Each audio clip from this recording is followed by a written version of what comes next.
ಮಾಜಿ ಪ್ರಧಾನಿ H D ದೇವೇಗೌಡರ ಧರ್ಮಪತ್ನಿ ಚೆನ್ನಮ್ಮರವರು ವಿಧಿವಶರಾಗಿದ್ದಾರೆ. ಇವತ್ತು ಅಂತ್ಯಕ್ರಿಯೆ ಕೂಡ ಮಧ್ಯಾಹ್ನದ ನಂತರ ಅಂತ್ಯಕ್ರಿಯೆ ಆಗುತ್ತೆ. ಹಾಗಾಗಿ ಬರುವಂತಹ ಅಭಿಮಾನಿಗಳಿಗೆ, ಕಾರ್ಯಕರ್ತರಿಗೆ ಈಗಾಗಲೇ ಊಟದ ವ್ಯವಸ್ಥೆಯನ್ನು ಮಧ್ಯಾಹ್ನಕ್ಕೆ ಮಾಡಲಾಗಿರ್ತಕ್ಕಂಥದ್ದು. ಸುಮಾರು 20,000ಕ್ಕೂ ಹೆಚ್ಚು ಕಾರ್ಯಕರ್ತರಿಗೆ, ಜೊತೆಗೆ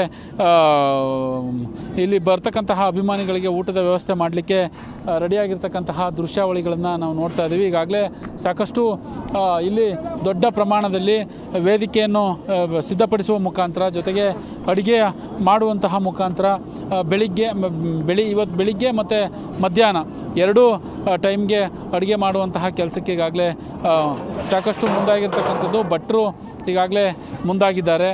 ಯಾಕಂದರೆ ಇಲ್ಲಿ ಅಕ್ಕಪಕ್ಕದ ಹಳ್ಳಿಯವರು ಅತಿ ಹೆಚ್ಚು ಹಳ್ಳಿಯವರು ಬರ್ತಾರೆ. ಹಾಗಾಗಿ ಆ ಹಳ್ಳಿಯವರಿಗೆ ಯಾವುದೇ ಕಾರಣಕ್ಕೂ ಊಟದ ವ್ಯವಸ್ಥೆಯಲ್ಲಿ ಸಮಸ್ಯೆ ಆಗಬಾರ್ದು ಅನ್ನುವ ಹಿನ್ನೆಲೆಯಲ್ಲಿ ಈಗಾಗಲೇ ಬೆಳಗ್ಗೆಯಿಂದಲೂ ಅಡುಗೆ ಭಟ್ಟರು ತಲ್ಲೀನರಾಗಿರ್ತಕ್ಕಂಥದ್ದು ಕೆಲಸ ಮಾಡ್ತಾ ಇರುವಂಥದ್ದು. ನಮ್ಮ ಜೊತೆಗೆ ಇಲ್ಲಿನ ಪ್ರಮುಖ ಭಟ್ಟರೇನಿದ್ದಾರೆ ಅವರಿದ್ದಾರೆ. ಈಗ ನಿಮಗೆ ಎಷ್ಟು ಸಾವಿರ ಜನಕ್ಕೆ ಅಡುಗೆ ಮಾಡಲಿಕ್ಕೆ ಸೂಚನೆ ಕೊಟ್ಟರು? ಜನಕ್ಕೆ ಹೇಳೋರು ಸರ್, 20,000 ಜನಕ್ಕೆ ಹೇಳೋರು. ಈ ಯಾವ್ಯಾವುದು ಅಡುಗೆ ಮಾಡಿದ್ದೀರಾ ಅಂತ?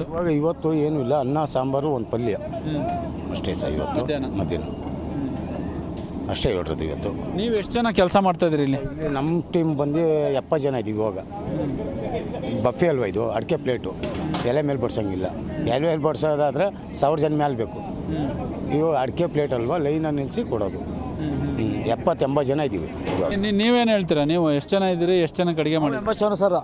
80 ಸಾವಿರಕ್ಕೆ ನಾವು ನಿನ್ನೆ ಬಂದಿದ್ದು. ಈಗ ಊಟಕ್ಕೆ ಬರೋರೆಲ್ಲ 4 ಗಂಟೆ ಊಟ ರೆಡಿ ಇದೆ. ಊಟ ಕೊಡ್ತಾ ಇರಬೇಕು, ನಾವು ಮಾಡ್ತಾ ಇರಬೇಕು. ಬಂದು ಅವ್ರವ್ರಿಗೆಲ್ಲ ಊಟ ಮಾಡ್ತಾ ಇರಬೇಕು. ಒಟ್ಟಿಗೆ ಈಗ ನೀವು 20,000 ಜನ ಅಂತ ಮುಂಚೆ ಹೇಳಿರೋದ ಸರ್? ಹೌದು ಸರ್, 20,000 ಅಂತ ಮುಂಚೆ ಹೇಳಿದ್ರು ಸರ್ ಅವರು. ಅಡುಗೆ ನೆನ್ನೆ ಬಂದಿರೋ ನಾವು 5:30 ಗಂಟೆ 6 ಗಂಟೆ ಇರಬೇಕು. ಇಲ್ಲ ನನಗೆ ಮಾಡ್ತಾ ಇರಬೇಕು, ತಂದ್ಕೊಡ್ತಾ ಇರಬೇಕು. ಹೌದು ಸರ್. ಇದಿಷ್ಟು ಇಲ್ಲಿನ ಅಡುಗೆ ಮಾಡುವಂತಹ ಭಟ್ರು ಹೇಳುವಂಥ ಮಾತು. ಅಂದರೆ ಅನ್ನ, ಸಾಂಬಾರು ಮತ್ತು ಒಂದು ತರಹದ ಪಲ್ಯವನ್ನು ಮಾಡಲಿಕ್ಕೆ ನಮಗೆ ಸೂಚನೆ ಕೊಟ್ಟಿದ್ದಾರೆ. ಜೊತೆಗೆ 20,000ಕ್ಕೂ ಹೆಚ್ಚು ಇಲ್ಲಿನ ಬರ್ತಕ್ಕಂತಹ ಕಾರ್ಯಕರ್ತರಾಗಿರ್ಬೋದು, ಅಭಿಮಾನಿಗಳಾಗಿರ್ಬೋದು, ಅವರಿಗೆ ಅಡುಗೆ ಮಾಡಲಿಕ್ಕೆ ಸೂಚನೆಯನ್ನು ಕೊಟ್ಟಿದ್ದಾರೆ. ಜೊತೆಗೆ ಇಲ್ಲಿ ದೊಡ್ಡ ಪೆಂಡಾಲ್ ಕೂಡ ಹಾಕಿ ಅಲ್ಲಿ ಅಡಿಕೆ ತಟ್ಟೆಯ ಮುಖಾಂತರ ಊಟವನ್ನು ಬಡಿಸಲಿಕ್ಕೆ ತಯಾರನ್ನು ಮಾಡಿರುವಂಥದ್ದು. ಕ್ಯಾಮ್ರಾ ಪರ್ಸನ್ ನಾಗರಾಜ್ ಜೊತೆ ಪ್ರಕಾಶ್, TV5 ಹರದನಹಳ್ಳಿ.